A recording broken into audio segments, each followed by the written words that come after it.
that the problem? Yeah. Is that a problem, Barbara? I have no idea. Given your reputation, sir, I would presume yes. Let's see.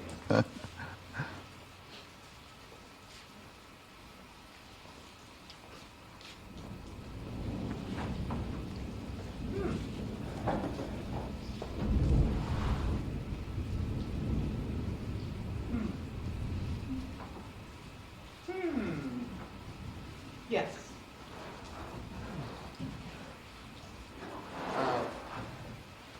Where is the problem? Well, do you have an answer to the question? Well, there's a question there, but I didn't see the problem. If you can answer it, there isn't one. How about that?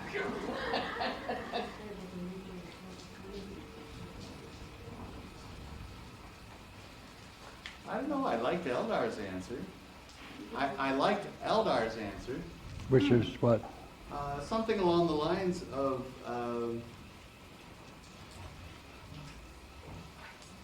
if we didn't have to deal with a pathologos and learning, then the universe would already be a perfect place. Perfect in the sense of we'd be perfect. All right. So the nice thing about the pathologos is that it provides an opportunity for us to learn and grow.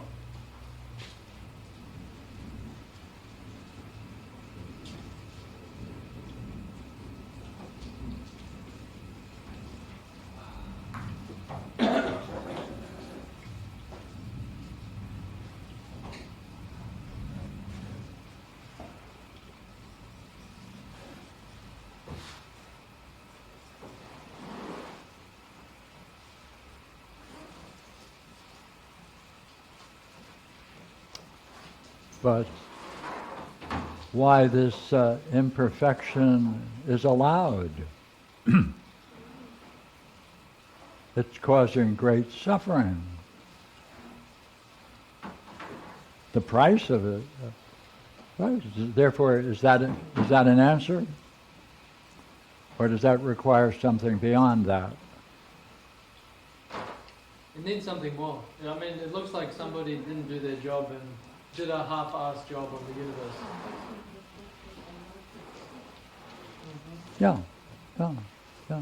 So, therefore, we want to ask,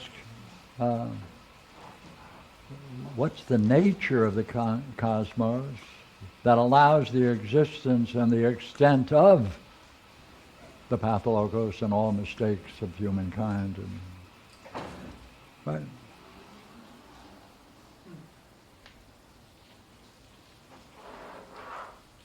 Like in a few years, it may be that several countries may blow up atomic bombs.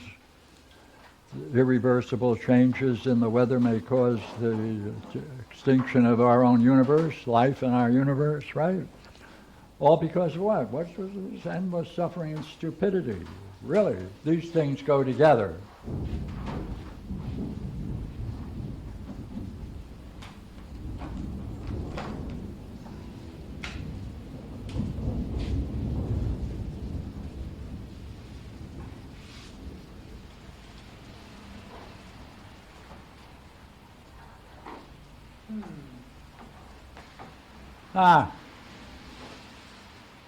Stupidity.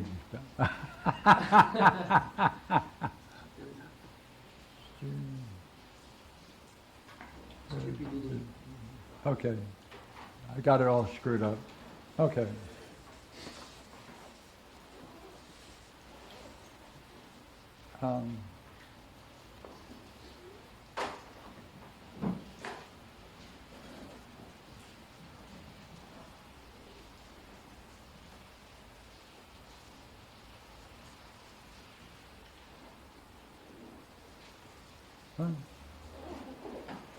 We can change and say, why is there ignorance? Because we're paying a terrible price for our... We ignore what is wrong, and we know what we should do, but we cannot do it. Right? That's a problem. Mankind has a problem. Right? There are all kinds of blueprints of how to change things. We can't do it because of this.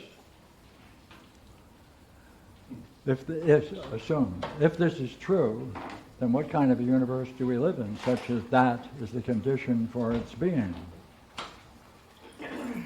Right? Like in the middle of beauty, why is there ugliness? Oh, yeah. Hi. Sorry for this.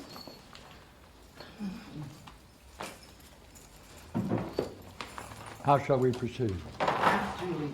She's fresh. Oh, yeah. What's the question? Yes.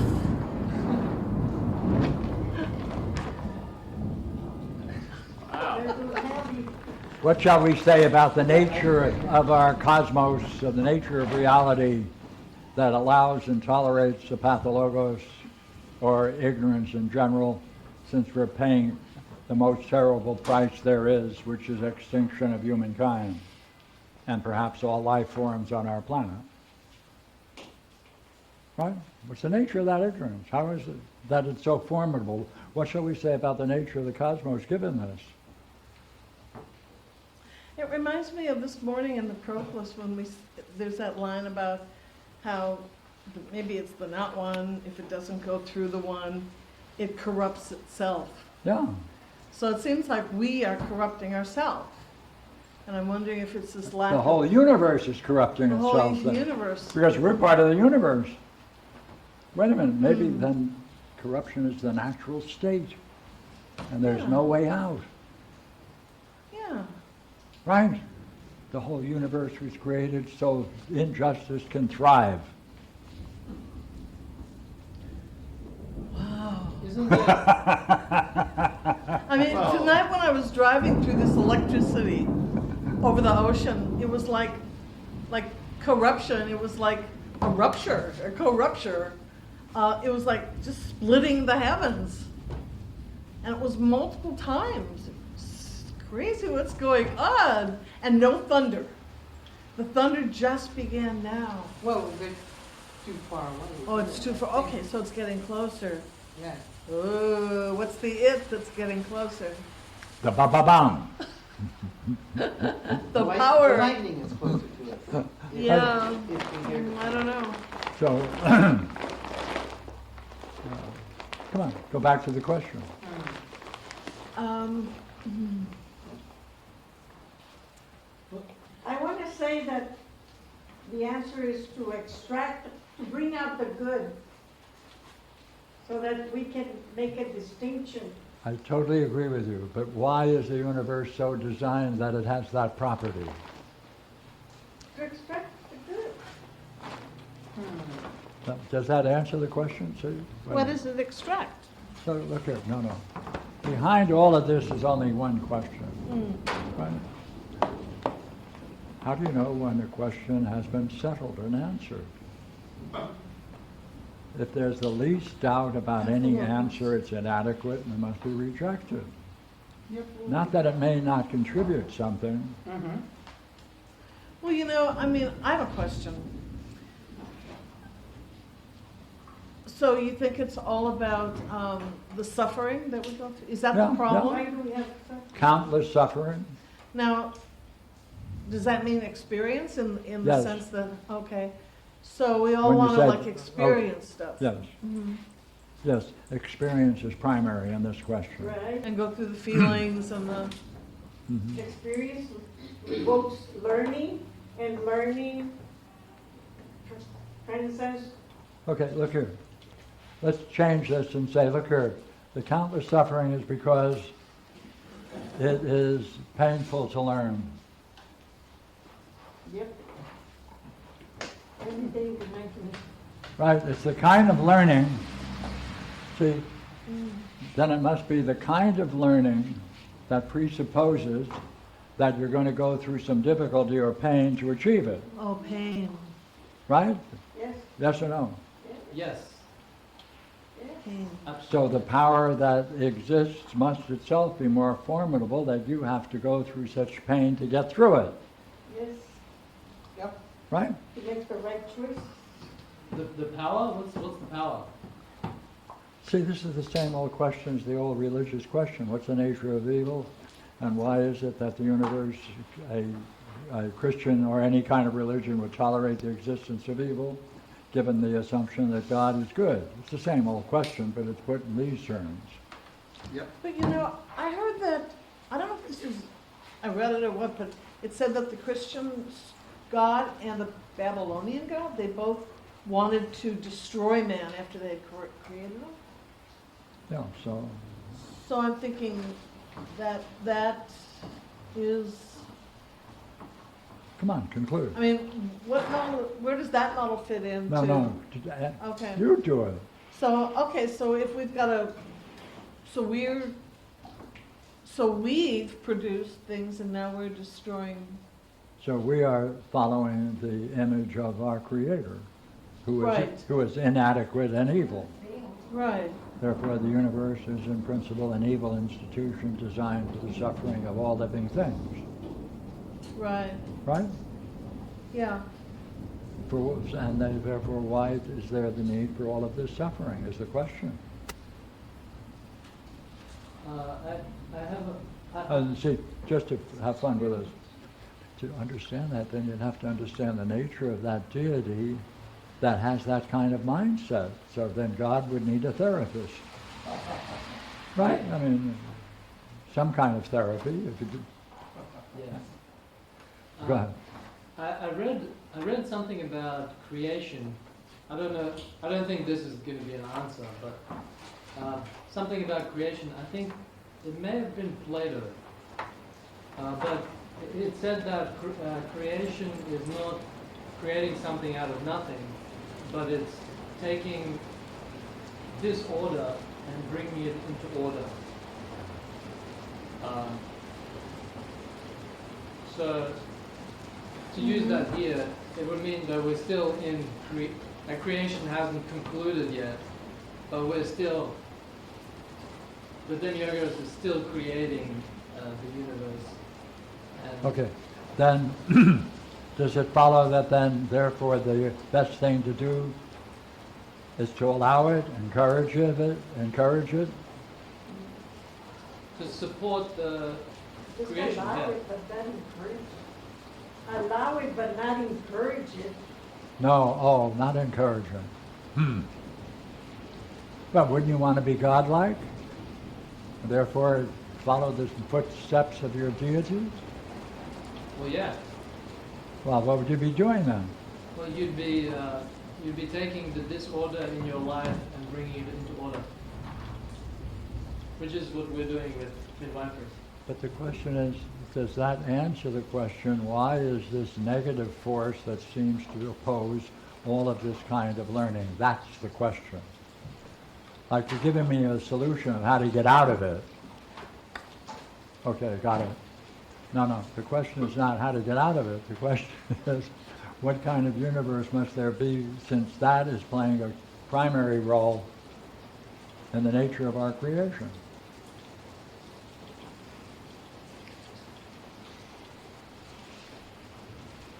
Well, it's incomplete. It's imperfect. Well, okay, then finish it. Now, what kind of universe, now that we accept the fact that it is imperfect and there's some kind of ongoing process of trying to bring it to perfection, right? Then would you not agree the design of this universe, therefore, must have been faulty, because it needed so much time and so much suffering to reach its conclusion. Therefore, if that's the case, then it's an inadequate creator. He needed so much time to bring it to perfection that therefore it tolerates all the pathologos and everything else. How's that? Well, I mean, it takes time to draw a nice painting, so it should take some time for the universe. No, but that means, though, that built into it is the expense we are paying for that kind of universe. Right. Right. I think it'd be great. What you do with kids is they come into your school is to say, kids, I want you to start off understanding that creation was brought about by an imperfect deity or force, and that's why we have all the problems we have, and that's where we start from, and that's where you have to begin your thinking. Now, what kind of deity or divine force are we talking about? Something that can't create a perfect thing. Right? Would that follow? Yes. Well, then we're in the hands of, finish it. No? The, Finish it. Hands of an incompetent creator. Thank you. Pardon me? What if the creator was able to create something perfect, but Yeah. didn't want to because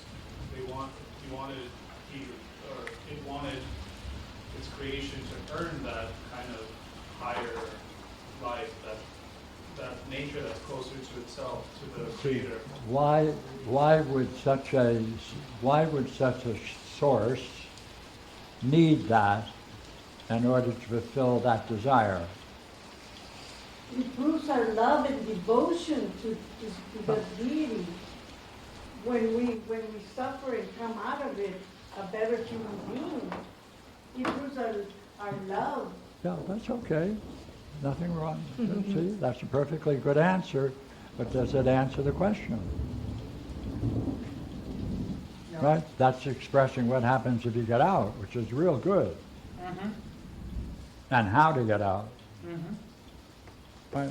So it's been suggested again and again that there must be some curious desire on the part of the source which feels that it must produce something that cannot come into existence perfectly. Therefore, it's a universe in which the creator necessarily has to produce something imperfect. It's really we that are the rub, isn't it? Right? It's really mankind that's the rub, isn't it? Because, and don't you think maybe the creator wants us to have to seek a spiritual path and come to enlightenment about the true nature of the reason he's here, for example. No doubt about it. That's very possible. Well, By the way, and if what you didn't have a pathologos, you wouldn't be seeking, and you had, therefore, let's say a seamless life of the realm of opinion. That would seem to be possible. But if you have a pathologos, you have chaos, you have suffering, and you're going to seek to end it. Watch. By the way, in the construction of this universe with the pathologos, Uh-huh. is it not possible that the same thing could be in place, exactly the same, only it has one half the power? The pathologos? Yes. one path to power. I Well, don't know. I think there's I something mean, about it being it- devastating No, come on, in no, its just impact. stay, no, come on, stay. Yeah, I am. What would follow? We have less suffering. That's right. Half the suffering. Then why is this universe created such that it requires that kind of painful, come on, Uh-huh. Struggle and learning. painful learning, Well, it's not all painful. right? I mean, agreed? Yes, there is a struggle that is painful, yes. It gets your attention. That, of course, that's true, but does that answer the question? Well, we like it. Oh, that isn't the standard, darn. I like my attention being focused on something. Well, I agree. That's one of the, right, that's one of the consequences of living in this universe, which tolerates or experiences the fury and the suffering of its own ignorance, called pathologos. Well, Right. Wait a I think minute, wait. Julie might like this one. Oh, Your hand was up, miss? Sort of, I guess. She was stretching. Go ahead. But really, I'm appreciating the question. It's like, and why is it, there's no guarantee that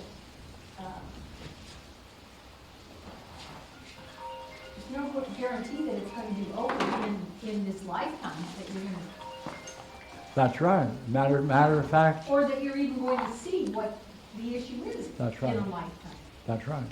I mean, there's some suffering Hey. that Would you agree, in most cases, most cases, death comes along and ends a incomplete learning, right. a life that was incomplete in respect to its learning?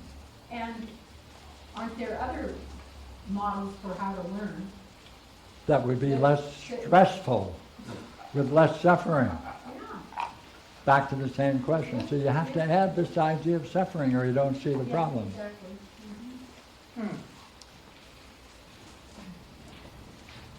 Hmm. I like the idea of it being half the power. I mean, humanity would be much further along. We would have Therefore, like, why?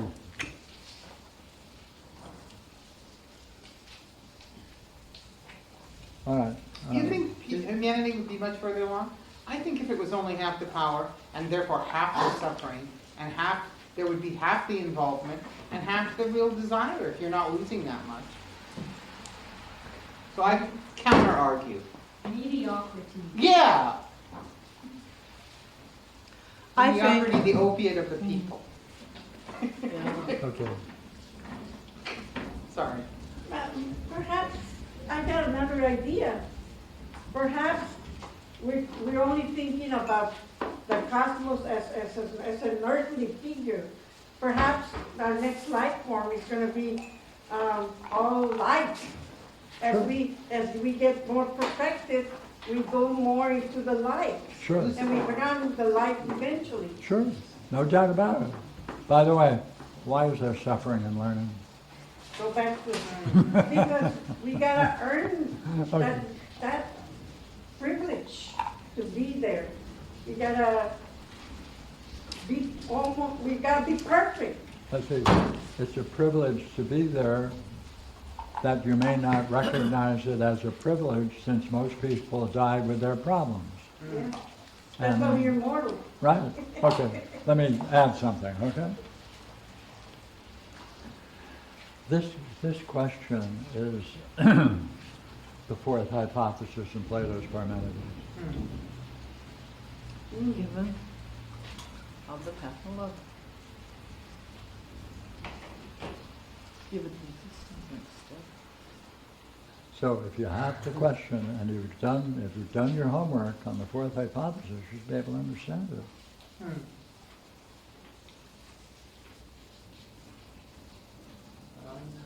Must you not say that this kind of suffering requires a community? Yeah. Yeah. Must that community have a certain need for loyalty as the price for a privilege of entering? Right? And an audience. They must have it right. In other words, there has to be some pull that draws you to see the need to join some kind of community. And a belief. And therefore, and a belief. You'll- Agree? You'll pay to participate in that one. Right. And this is a model of pathologos.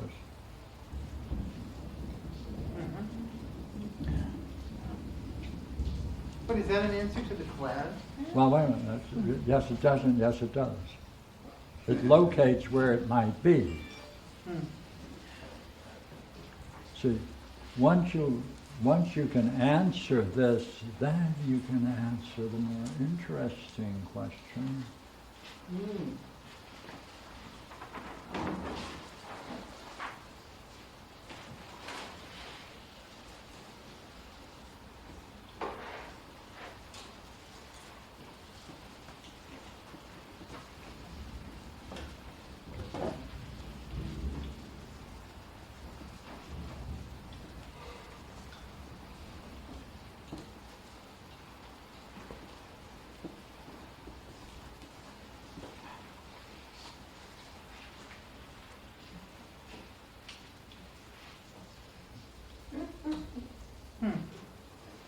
If you understand 4, then you'll see how it fits into a higher structure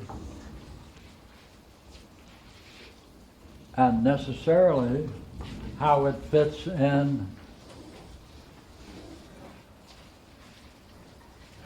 the implications of it spilling into 5, 6, 7, 8,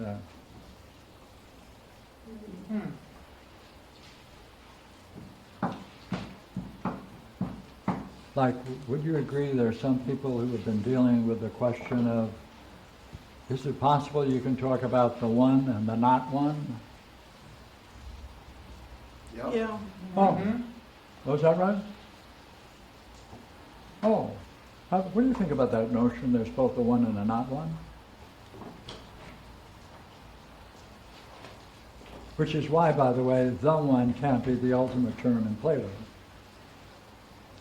Because it's a duad, not a monad, or a monistic. So anyhow, go bring it back to the question. Right? The assumption is that what we've been doing can be answered in terms of the fourth hypothesis. However, in answering that, then you have to see why it was necessary. Right? Necessary on two levels. Why it's necessary that it is the fourth, and what does it presuppose in a hierarchy, that is, where would you position it? Then why 3, 2, and 1?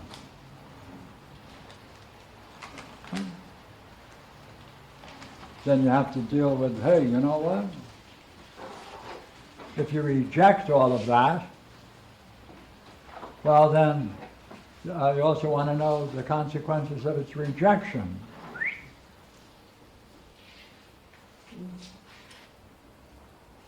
And most importantly, right, its logical consequence.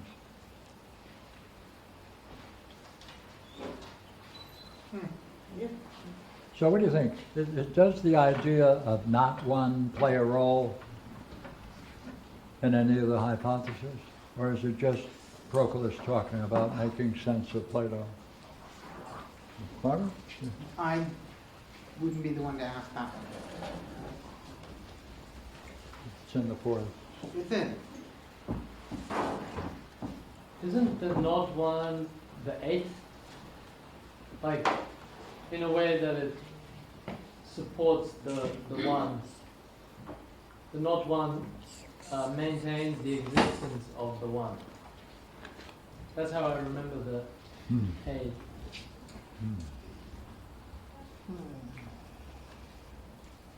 Well, see,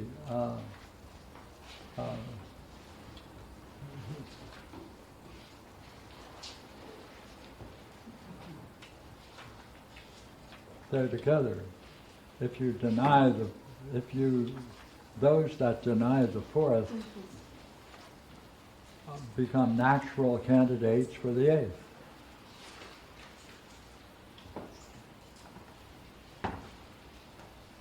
You end up with nothing. By the ninth, you end up with nothing.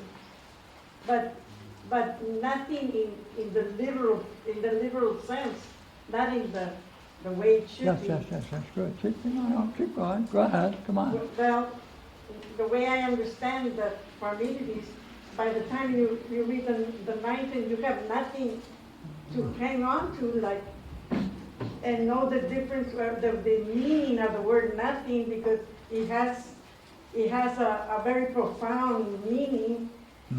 When there's everything in the nothing, and then there's nothing when you're totally lost without nothing. That's a No mind even. that's a good characterization of what it's like to go through the ninth. I've been there. Yeah, it'll work. So 4 is, what would happen to the others if the one exists? That's right. What must it suffer? Right. Yeah.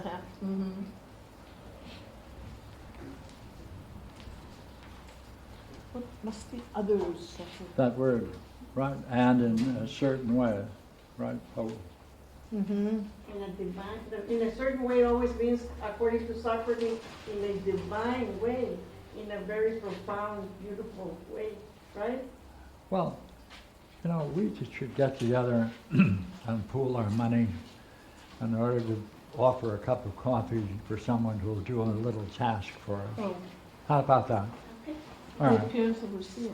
My colleague and I will back up the cost of a cup of coffee and offer it as a prize Two, to explain the fourth hypothesis in terms of the pathologos. Sorry, explain the fourth in terms of Of the pathologos? pathologos, yes. And we're willing, right? We're willing to work together and raise that amount for, Yes, all right, you get a cup of coffee with a prize, the winner?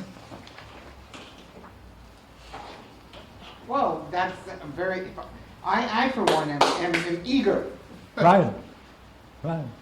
And wait a minute, the assumption is that should, hey, see, that should answer this. Sure. All right.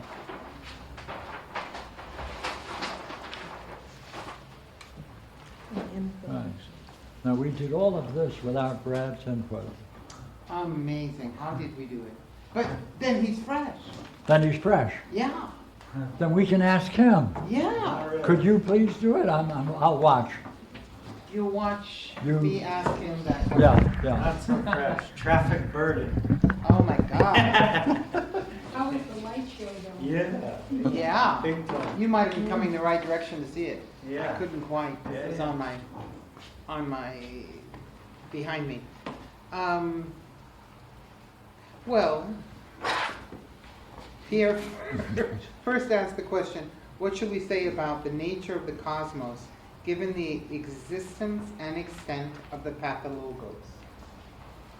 And- When you got the question? He'll give us. I prefer to let him think about it for a moment, that's all. Turn the I was page gonna- back. No, Here, Just keep doing what you're doing. flip the chart back so he can maybe see what you wrote. But then I won't hear Barbara's. Well, I thought All the two right, together. okay. I thought the two together. That's were okay, perfect. that's okay, go ahead. Well, it's just, you can see over here, he added this question. Why was this imperfection allowed to exist? Mhm. The imperfection meaning the false image of the self, the pathologos, which is the source of countless suffering, right, and painful learning. Yeah. Yeah. So that was the first question, which we failed to answer. Sad, but true. And then luckily enough, someone introduced the idea that maybe that question could be answered if we go to, The fourth hypothesis. I believe his name was Pierre Grimes. I could be wrong. It went by quickly. go ahead. So that was kind of cool. He was saying that we could get the answer to this if we understood the fourth hypothesis. And further, that was largely, it said if you understand the fourth hypothesis, you'll see how it fits into a higher structure and the implication, higher structure, and then he had, you might have seen 4 and then 3, 2, 1.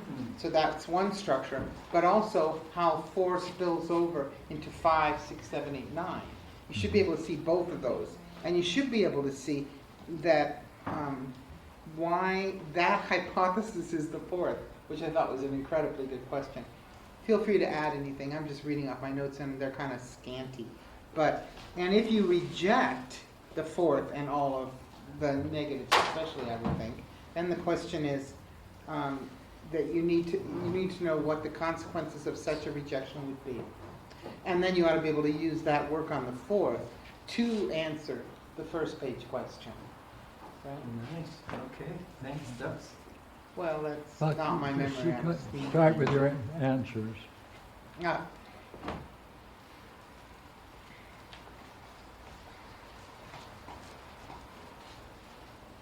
So, did you guys come up with an answer No. on why? Sad but But true. why was this imperfection allowed to exist? No, we No. tried. We tried. No.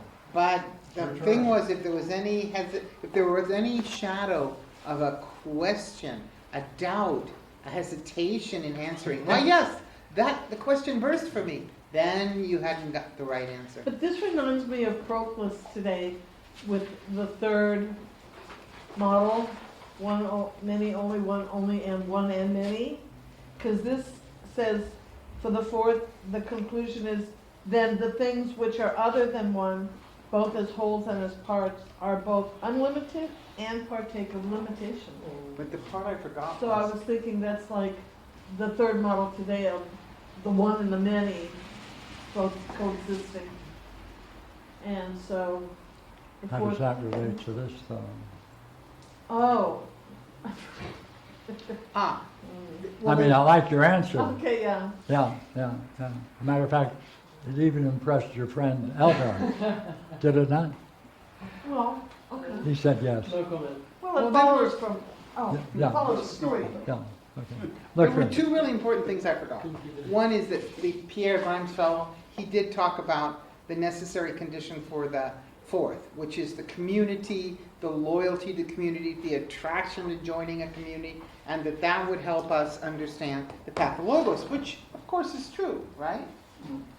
Because that's a family, we often talk about the pathologos in terms of a false image itself, yes, but a family clan belief that allows you to have a role in a bonding belief, so to speak, role, function. And the other thing was, this morning when we were reading this book 2, chapter 1 of the theology, there's a very curious thing that you would find amazing, which was about the not one, and that the not one is prior to the one itself. And so and then it plays a role in the existence of all beings, right? Wasn't that one of the things it did? I didn't get the not one part. Well, everybody didn't get the not one part. I think Pierre's the only one who got the not one part. And so we were going to pick it up at the not one part next time. But I can find it here pretty easily. That's part of nice reflection. Well, yeah. I mean, It gives it the power, it gives the one power, the not one, of its own nature, or its nature. How does it do that? I think a hypodermic needle, Strings.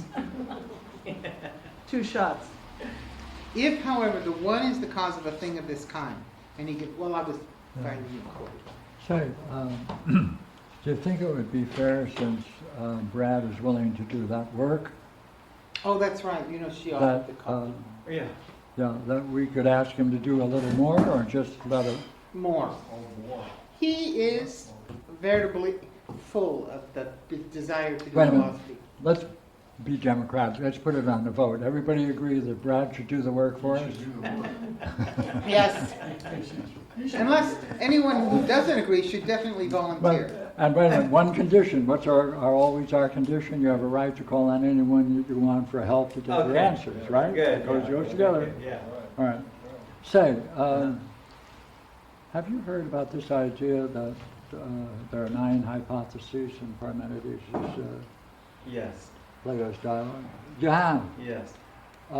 What is that meant to exhaust or represent? Oh,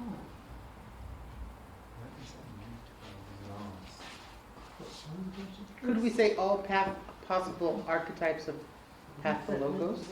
Now the question is, would that be an answer? I Anything was is an using- answer after you. Yeah. Yeah, Brad. what's the question? What are the 9 hypotheses supposed to exhaust? See, the Jews in the 12th century in Spain, they got together and were doing Plato's Parmenides, and that's how they came up with the Kabbalah. That's the historical origin of the Kabbalah, by the great authorities on the Kabbalah. Amazing. Really? Therefore, that tree, right, the Kabbalah, the tree, matches metaphysically against this. This is where it comes from, only they translate it into moral virtues, Wow. which is perfectly consistent, but that's another thing. So what does this represent? What does this crazy dialogue represent, since it has 9 hypotheses? Well, isn't it the different levels of mind? I think Okay, watch. A higher Yes. state of mind. Different functions of mind. Okay, does that answer the question? Of what? No. What's missing? Because that may still be true. A model. Oh, this is therefore also a model. By the way, do we have to answer of what? Order. Of course, it would be order if it's ordered, it would be right. Yeah. Model should be ordered, yeah. This is when it's best to call an answer. Oh, okay. The possible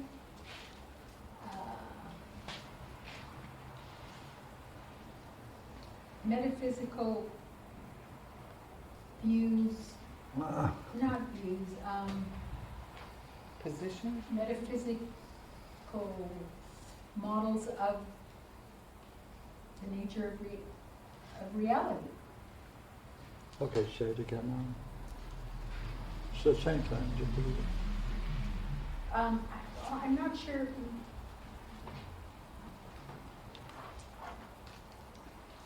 It exhausts the possibilities of metaphysical, I don't want to say views, okay,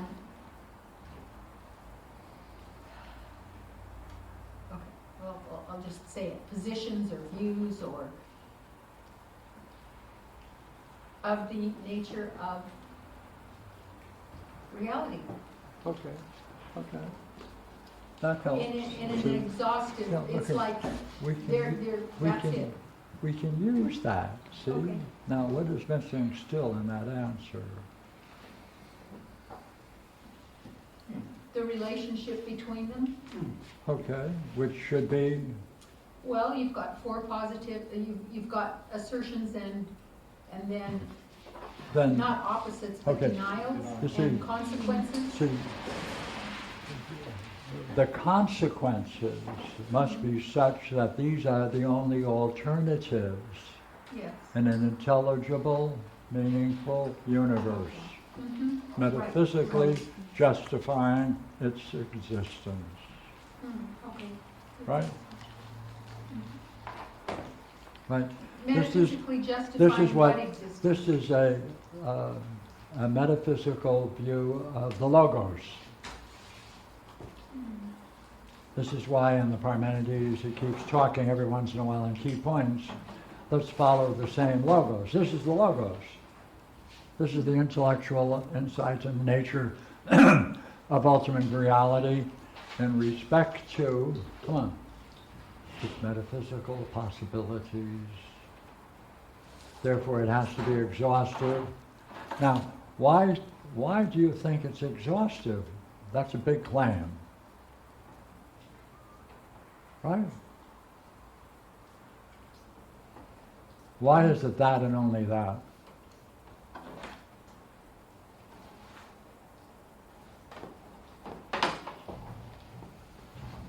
And that raises the big question, why isn't Zeno's hypothesis the 10th hypothesis?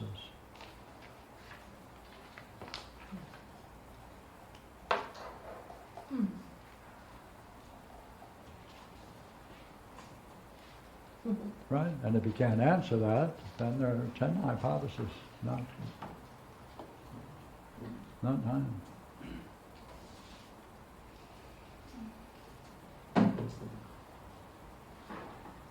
Right? was just to clarify, was Zeno's hypothesis if being is not many? Was that it? Yes. That's one way of putting it. Yeah. Many are beings. The many are Affirmative, beings. not negative. Oh. Or colloquial, there are many things. Which is not what he's saying. See, if you can't answer that, then you're stuck on this interesting issue.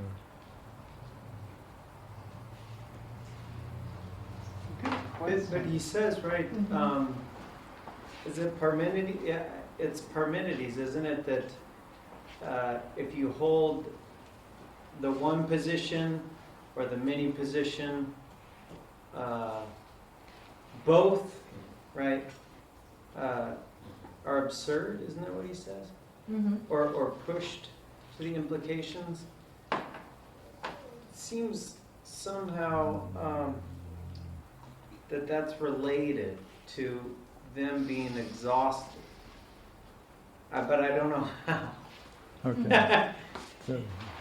The language you're using lacks a Yeah, it's not clear. a little right, a little more precision. Go ahead, try it again. It's a good one. Try it. Well, if he's saying that essentially both positions are absurd. Both positions being the positive ones and the negative ones? No, if this is earlier on the dialogue, right? When Okay. Before he does the hypotheses, if the one or if the many, if both end in absurdities, does this then show that it's not actually absurd? That's right. That would be true. Yeah.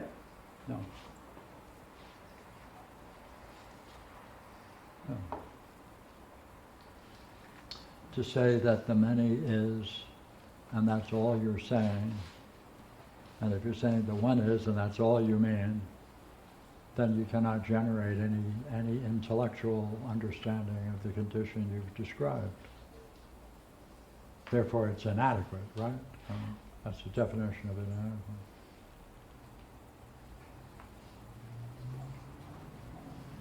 So,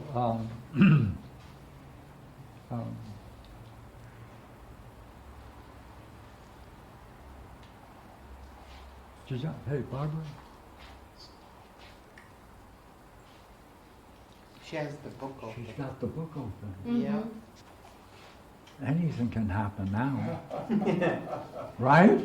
Well, yeah.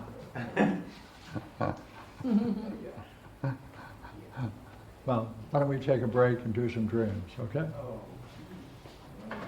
But, There's many things to wonder about There are now. not many. pardon? Now we have a lot of beautiful things to wonder about all night long. Especially this one, see, this is a... If it is a model, does it model accurately? That means, does it have enough scope as to include everything and a number of distinctions that are precise enough so that you can then define the next set that must fit within it, so that conclusions can follow in a normal way, and you can therefore claim, therefore you understand the subject, right? It's the old dialectic approach. Therefore, you understand the what? What's Says the- whatever the subject Ah. is. So, Barbara, do you I have a remember question. the Saturday talks are? Yep. I don't know. what was it? Pierre said he's available for a Saturday talk, but Julie, have you given thought to whether you can open your house for the talk tomorrow? I could, Because no one else is here to ask even. yeah. So then that's the answer, Steve. And it's not possible for Gina, she communicated that. Oh, okay. Okay. Thanks, Nancy. I think Aurelia had a I question. have a question. Is the key to this whole thing, But do it again, please. is the key to this whole phenomena that we're talking about, is Mhm. for us to be able to see the all in the one self and the one in the all? Or, Also, and the all, since Yeah. everything in the all would be a one. Yeah. that, Go ahead, keep going. You're going high. well, I'm stuck there, because I've been wondering about this all week. I read this someplace, I picked up I think it was in Upanishads, Mhm. and I've been thinking about it, wondering about Yeah, it. yeah, It's yeah, a yeah. beautiful thing to wonder about. Sure, agree. Okay, we'll get a break for a few minutes and then we do dream work. Okay.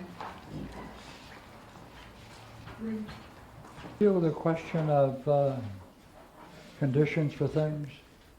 Sometimes. Oh, wow. By the way, do you have some idea of what may be called being? Yes. Oh, what maintains it so that it remains what it is? What maintains a condition so that it remains what it is, or what? Like, why does it persist? Why does the condition Yeah. persist? I don't know. Like there is being, according Yes. to you. If someone came over and said, does it stick around? Yes. Oh, should there be a reason why it sticks around or There should. continues? Yes. Oh, by the way, does it remain what it is? It does. What keeps it from falling apart and scattering itself into the universe as random pieces might fall? I don't know. There may be someone here who knows. Bradley? I think it must participate in the one and therefore has to always be in the same place, so it can never break Even apart. because what you're saying is true, it doesn't answer the question. Do you know that? Wait a minute. Do you see that it doesn't No. answer? What was the question? I thought it answered it. Well, the question was what maintains and allows the persistence of a condition. Yeah. Of being. Of being. Being. Of being. A condition for being to be. See, he has an Yeah. idea, Plato has an idea that what maintains it, the condition for its maintenance, is that it is bound. Right? It's bound means that it is something that ties it together and keeps it being what it is. Mm-hmm. But he calls that bound non-being. Wow. Because it couldn't be being, since that's what you're going to account for. Yes. Right. So he says it's non-being. By the way, if the one is such as it is, what must maintain it? No idea. Wait a minute, could we not use the same argument and say not one? And the not one would do it. I don't know if that's the same argument. Because the bound is the condition for being to be and persist, and you're saying that therefore, I mean, I think I have heard and understood to be the case that the not one was the condition for the one, That's but I don't know if it's in the same way. No, that depends upon what idea of the one we're talking about. It does, sure. Right? So there must be different ways of talking about in which one of them may fit this point and the others may not. True. Or would it be important to not use the word bond with the one, but one? But how does that answer the question of what maintains it? Well, it doesn't, but I was just, Well, that's the issue. what not one. Like, Say, look here, cut through this. yeah. What do you think God was doing before he was creating the world?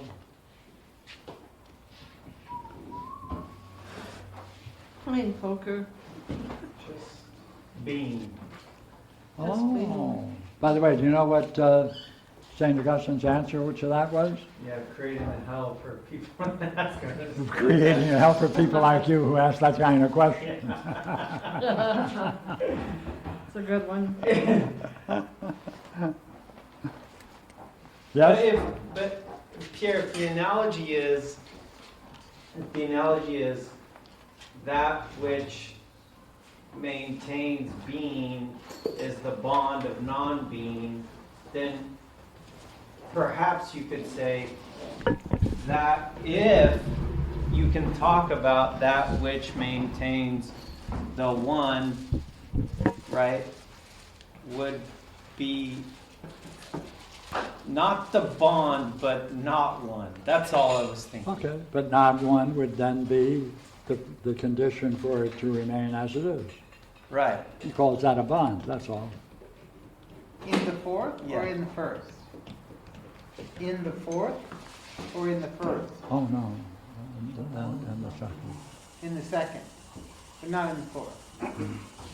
Well, because he's doing something else in the fourth, he's talking about principally the experience upon the others, given the fact that the one is. So go ahead. You lost it. I don't have anything. What happened? See, that was a good point. It's a very yin and yang kind of idea, because it's like you need like it's like a fish in water. You have to have water to maintain the fish, or like you have to have space to have a moon in out of space. It's kind of like very yin and yang.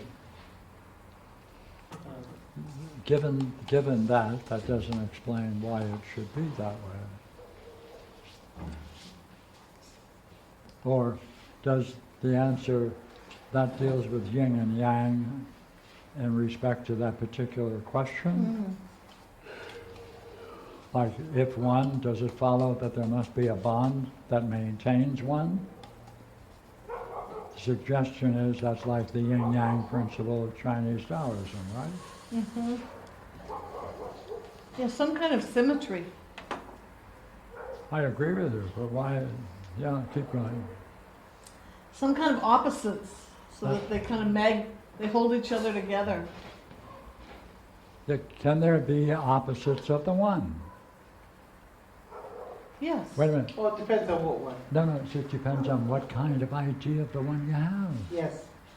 Oh, they're both attracted to. They both desire the good. They desire the same. So and that's the good. That's desirable. So they're See, united. there's nothing wrong with what you say. The question is, does that answer the particular question we're working on? See? I got excited and I forgot the question. Okay, all right. So the reason I brought that up is because can you attribute bond to one? And it seems like no, therefore not one would fit in place of bond. I agree with you. But By it's the way, bound. is there more than one idea of the one? Yes. Well, depends what you're talking about. That's right. Among the different ways you can talk about the one, I would not use bond. I think the for word is which one? bound. Since you admit there are other views. For the highest one. I would not, that's why not one seems to be more appropriate, because I would not attribute bond to Yeah, one. to your idea of one, that's right. Yeah. But yeah. by the way, are there different views of the one in Plato's Parmenides? Well, yes, you have the first and the second. And third? Yeah, but I'm talking about the first. Why? Come on, get out of the one. How about the rest? Does any of them fit it? Sorry? The question is, among the hypotheses, is there any one of them, of the 9, Yes. that talks about the one needing the idea of a bond that must second. maintain its existence? The second. Therefore, you have a way to understand it in the second. Yeah, but, right, I was just saying like why I would put why not one, the question was what maintains the one, right? We went from being is maintained by the bond of non-being. And then Pardon me. Why didn't you object to that? because I agree with it. Why? What do you mean by non-being? What are you talking about? That's nothing. No, Yes. no. Why not? Just maybe beyond that which is. Oh, you're going to find that exit?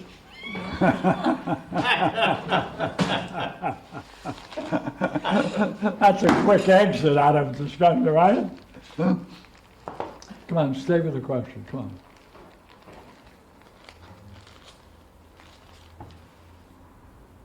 See, the question is, you can change the question.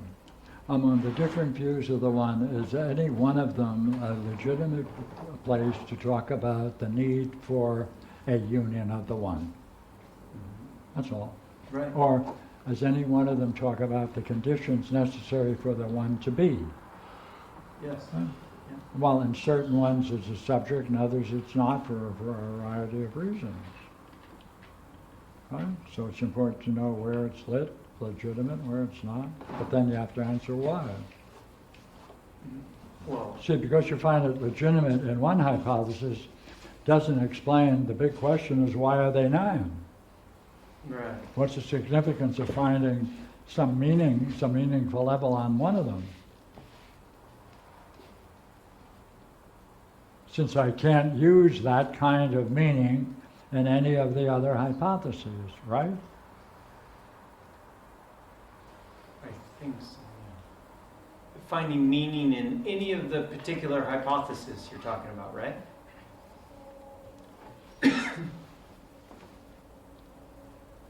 That is to say, let's talk about meaning. If you mean by meaning that all of the pieces fit together into a unity, right? And each of the pieces represent clearly defined ideas which can come together as a unity in order to resolve some particular issue, then you have to see whether what you chose is significant to answer that question. Not that you can't say a bunch of things about it, that's not the issue, right? Whether or not it can be understood. Are you talking about just... See, each one of them therefore is meaningful, Mhm. but they can't be transported in any way, any fragment of it in any of the others. Since what else is necessary? Inner consistency of all the parts. Right? Then that means it must be comprehensive to bring them together as a whole. Right? And then it might have an effect on A, B, or C, and that's its effect. That's another hypothesis. Fun. Yes, let's go. Blow the whistle.